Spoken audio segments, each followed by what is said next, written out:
Hello বাদার, কি অবস্থা সবার? আশা করি সবাই ভালো আছেন। আই এম বিগ বাদার। তো চলেন শুরু করা যাক। আজকে আমরা যাচ্ছি পাবনা ঈশ্বরদী বিমানবন্দর। কিন্তু কেন জানি না। আমি বলছি, আজকে আমাদের ফুটবল প্রীতি ম্যাচ এয়ারফোর্ট একাডেমির সাথে। আমাদের মাঝদিয়া স্কুলপাড়া থেকে এয়ারফোর্টে যেতে সময় লাগে 15 মিনিট। দুইটা ম্যাচ থাকার কারণে আমাদের 4টায় খেলা ছিল। তো আমরা সবাই 4:15-র দিকে মাঠে পৌঁছাই। আর এয়ারফোর্ট সরকারি প্রাথমিক বিদ্যালয় এবং এয়ারফোর্ট একাডেমি একই জায়গাতে অবস্থিত দুটি স্কুল।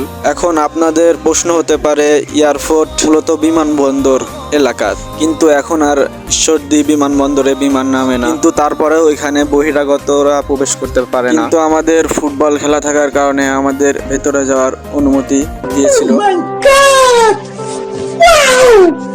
मतलब वो अलग ही लेवल का बंदा था।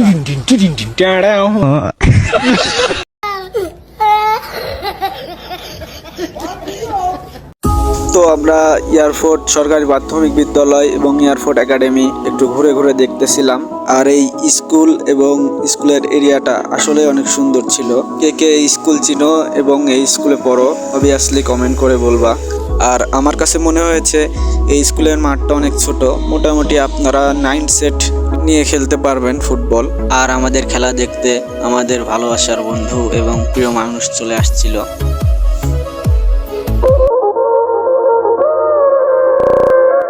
তো ফাইনালি মাঝদিয়া স্কুলপাড়া সোনালী সংঘ ভার্সেস এয়ারফোর্ট একাডেমির খেলা শুরু হতে যাচ্ছে। দুইটা টিমের পরিচয় পর্ব শেষে রেফারি আমাদের বুঝিয়ে দিলেন কিভাবে আউট, কোন জায়গায় কি। তো তারপরে খেলা শুরু হলো, কিন্তু খেলা শুরু হওয়ার কিছুক্ষণের মধ্যেই মাঠ নিয়ে সমস্যার কারণে খেলাটি অফ হয়ে যায়। So friends, bye bye.